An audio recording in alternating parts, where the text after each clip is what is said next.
Peace and blessings, everyone. Welcome back. Queen Osette here, and today we are on number 5 of our shadow work journey. Today, let's talk about the cards that represent our shadow selves. We're going to take a look at some of the oracle decks that we may have, or our tarot decks, and pull cards that represent either our shadow self or cards that represent things that we don't like. So there's like two aspects. And you're going to do this exercise and you're going to do some journaling in regards to this. So in part A, go through your decks and find cards that represent parts or may represent parts of your shadow self. Let's say, for instance, I am looking at going through the Alice in Wonderland Oracle. And I've pulled some cards. Here's one: a moment's regret, idealizing the past, and fearing you've made a mistake.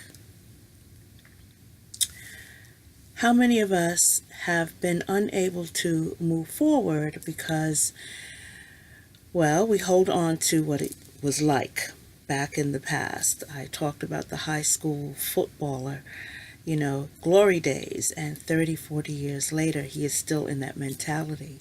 He has not been able to move forward. He felt his greatest and most powerful and most acknowledged at that time.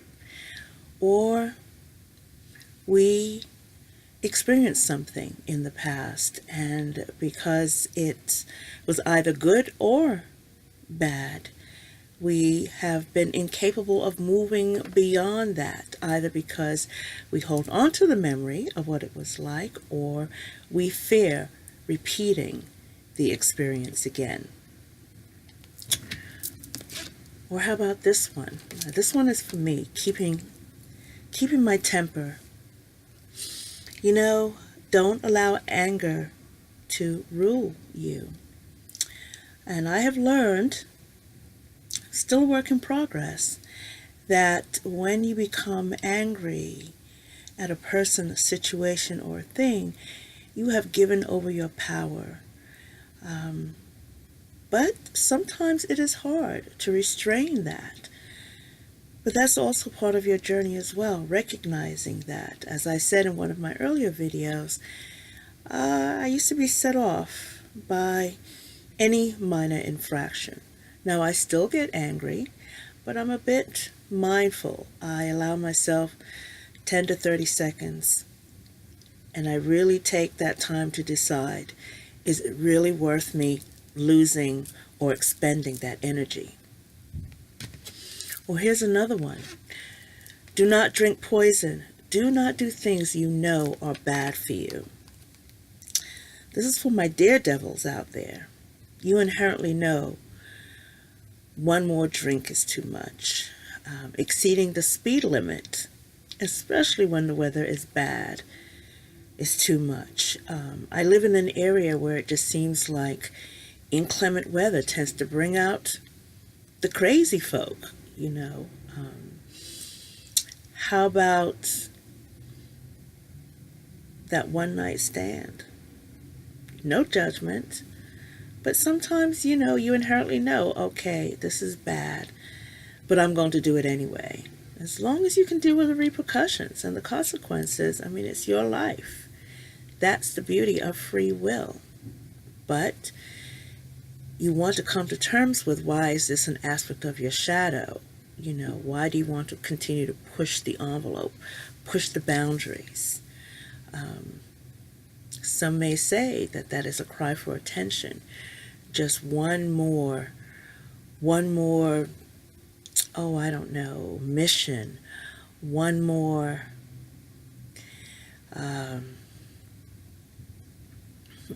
excavation. I'm thinking in different terms of when I was in the military. Just one more, and it's the adrenaline rush. But, that rush of adrenaline tears down your body. But We'll take a look at that later. Or how about this one? All must have prizes, trying to please everyone. And this is another aspect. I want to see everyone happy. I want everyone to win. And sometimes to my own detriment, my wallet, my time, it has been problematic for me. And that's something that I'm working on as well. So those are cards that represent different aspects of shadow. Some of them I will take and own, and some of them maybe might resonate with you. Or maybe this is part of your shadow, where you feel invisible. You don't feel listened to, heard, accounted for. Or this one, state of denial. Again, keep pushing that envelope, pushing it further, pushing that line that you should not cross, pushing it further and further away, trying to give yourself more room, more expanse until, I don't know, maybe you push it off the edge. Maybe reaching for things that are out of bounds, but what are you going to do? Get on that tiny step stool and teeter-totter to reach for what it is that you want, and perhaps risk a broken leg, concussion. Of course, I'm being extreme here, but there are times when we tend to reach for things that are not for our highest good. I'll put it to you that way. Now, part 2 of this exercise is going through your tarot deck. And I did that with mine. I went through, this deck that I have here. And I pulled some cards that sometimes I'm just not thrilled with seeing. I guess depending on the context of the reading. Because they might trigger something. And they're not the cards that you would expect. Most people have to deal with, have problems dealing with the devil or the tower or the death card or, judgment, all of that. But how about a card like this, the Queen of Cups? You're supposed to be nurturing and taking care of. But it's almost like, when I look at her face, she seems to be scowling. Are you giving and loving because you want to or because you feel obligated to? That cup seems heavy. She doesn't seem to be happy with her treasures. But this is that, sacrifice. I give my all. I'm here for everyone sort of thing. Or how about this one, the Three of Cups? Many people deal with social anxiety, and yet they keep that hidden because, you have to move about in society. Maybe you work someplace where social activities are required. There have been times I've heard from some people on their review where they got bad marks because they weren't social. They weren't part of the group that discussed what was done or what they did over the weekends, Or perhaps you always feel like the third wheel. You're the one that's going to hold the handbags, or you're the wingman or something like that. And this causes a problem for you. But, you go along with it because, you want to keep the peace and you want to feel like you're part of the team.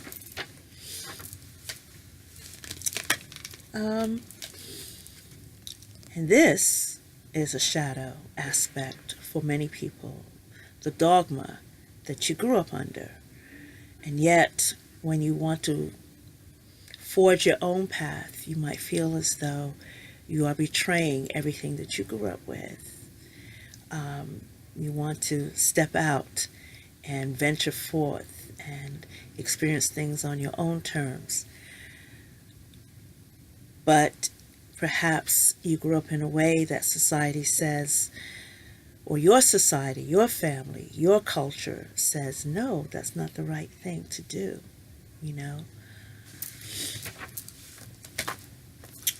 Or this one. Give and you give and you give, and then you give some more. That could be an aspect, a shadow of your persona that you have to deal with. Why do you continuously give? Or you could be on the receiving end. You know, maybe that's something that's bothersome to you. You may feel like you always have to ask for things. You always have to have your hand out. Maybe you don't feel strong enough to be independent on your own. Maybe you feel that you need to depend on someone else. You don't think that you can make it on your own. And that could be a shadow aspect that you have to deal with as well. And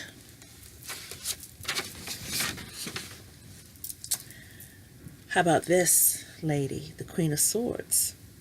Shadow aspect. That sharp tongue energy. You know, maybe you have to deal with this. This is an archetype in your life you have to deal with. Never pleased, never happy.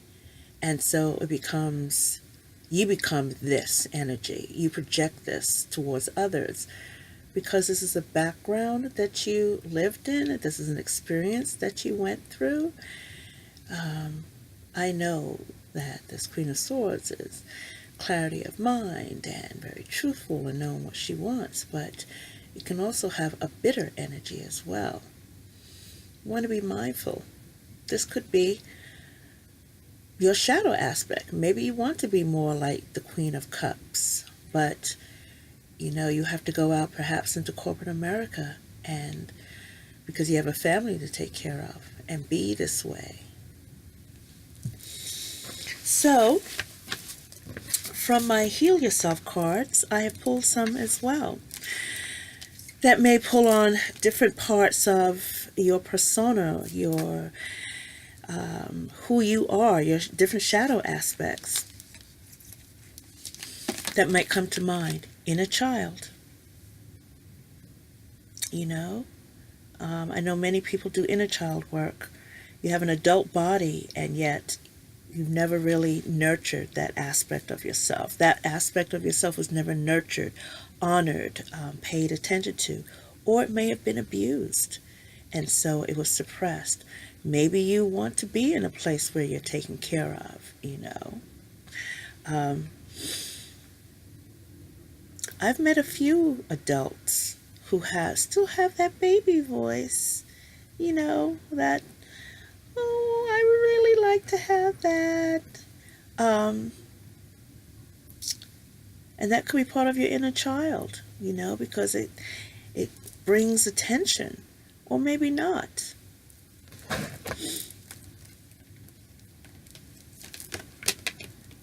Or how about this? Selling out. I think we've all done things at some point in our lives that may have tested our integrity. And perhaps you feel remorseful, regretful about it, but it's still part of who you are. It's still lingering. Still something that needs to be addressed.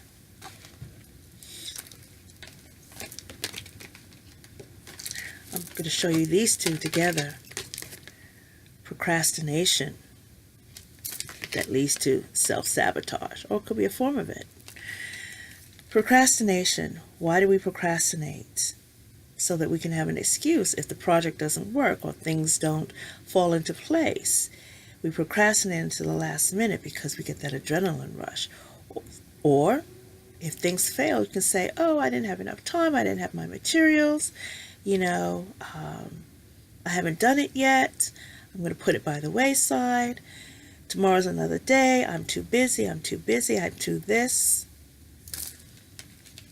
But sometimes we can be scared of success, and so we get into this mode of self-sabotage, and we allow the demons to grab a hold of us. Remember that one time that you dropped a tray full of food? Remember that one time that your bank account went into zero. Remember that one time you had lipstick on your teeth when you talked to that guy? Remember that one time when that girl didn't wave back at you? Remember that one time when no one liked the meal you prepared, so you're just not going to do it? All of these things, lead you to a place where you end up stuck. And you have to be mindful of allowing these demons to get a foothold into our psyche. So procrastination, again, we don't do. Time ticks, goes by. I haven't done it yet. I'm too old. I'm too this. I'm too that. I don't have enough money. I don't want to go back to school. I don't want to get my own place. I don't want to look for another job. All of that. Until one day, and this is, I'm speaking from experience, the universe comes in and says, sweetie, you've been sitting here long enough. It's time to do something. So, but here's another one. Victim consciousness. Everything bad always happens to me. Why does this always happen to me? I knew this was going to happen to me. No good deed goes and you know the rest of it. Of course it was going to happen to me. I always end up with the fuzzy end of the lollipop. Victim consciousness. And of course, one of my favorites, pride. And I'm going to read to you from the book what it says about pride.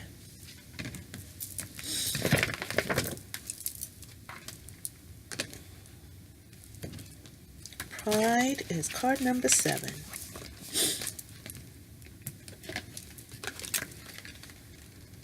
Let's see if I could hold that. You may be acting out of arrogance and vanity. Humility is the key. When you are prideful, you can become harsh and not conscious of your weaknesses. This can temporarily make you feel more powerful and superior to others, whilst at the same time cause you to be judgmental, unteachable, and hardened. Have you been fighting, quarreling, and disagreeing with others? Are you always trying to prove a point and defend your position? Do you think that you are always right? By holding on to the shadow pride, you are stopping yourself from progressing mentally, emotionally, and spiritually. Stop overestimating your importance and learn to be humble. When you are too proud, you cannot hear other people's advice and cannot receive their assistance. Empowerment means that you can be soft, caring, aware, and gentle. Recognize that you need other people's support to achieve true success. Okay? And the action that you can take some time during the day to relax. Lie down if possible and look carefully at this card. How does it make you feel? How do you relate to it? Ask yourself, where am I attached to a false sense of who I am? Where have I overestimated my abilities or charged ahead unprepared for the challenges I face? Where in the past has a sense of pride led me to a fall? Instead of taking this personally, now is your opportunity to feel and express your willingness to release any pride that has held you back, and in doing so, become more teachable. If you have hurt other people, consider apologizing and being more thoughtful. So, I hope you got that message. Moving on to day 5 with your shadow. Again, go through your deck. I do have an exercise here. You want to go a little further when you pull those cards from your deck. Ask yourself these questions.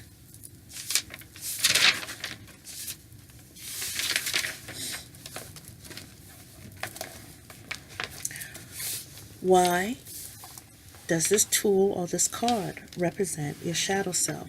Really break it down. Why do you feel that that particular card you pull represent your shadow self.